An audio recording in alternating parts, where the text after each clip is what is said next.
Hello, writers. So today we're going to be working on the last page of our how-to books.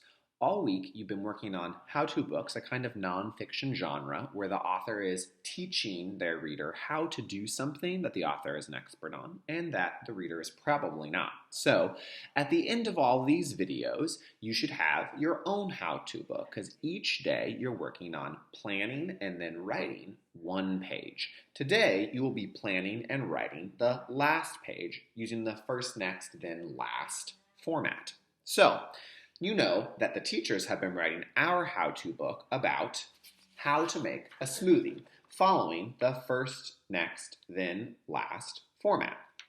So, this week, we've already done our first, next, and then steps. You know that first, we got a blender and ingredients. That was our plan and our page for first. Our plan and page for next was to put the ingredients in the blender.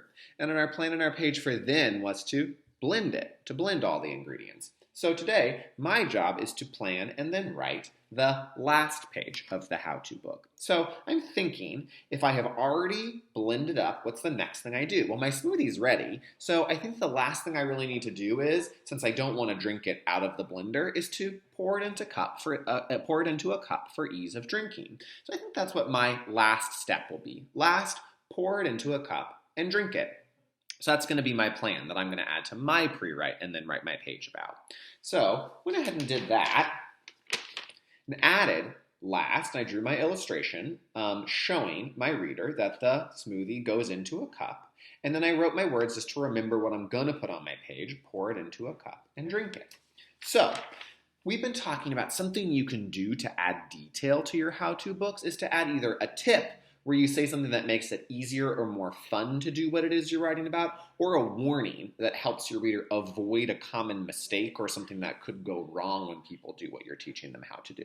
So I could add a tip or a warning about my step of pouring it into a cup. Let me think about those. Okay, so a warning, something that usually people do wrong or make a mistake in is, well, I guess when you're pouring it, you have to be really careful not to spill it onto your countertop or wherever you're pouring it over. So that's something I could be warning folk about, is like be careful or go slow. That could be a good warning. A tip, something that might make it more fun is, oh, I know, I actually think with smoothies, especially since we've blended it to be really smooth, I like to use a straw when I'm drinking because it makes the whole experience a little bit more enjoyable. And also just because since it's smooth, it goes right through the straw. So I could do either of those tips or warnings, but I really like straws. So I think I'm going to add that tip to my page, to use a straw. So that's my plan today. So I already did my page, and I'm going to share it with you now, turning my plan into a page. I wrote the words that I had planned for, made an illustration that matches, and add that tip that I had planned for as well. So, just to review, let's read it together. Ready, set, read. Last, you pour it into a cup and drink it. And I used a low energy period to end my sentence.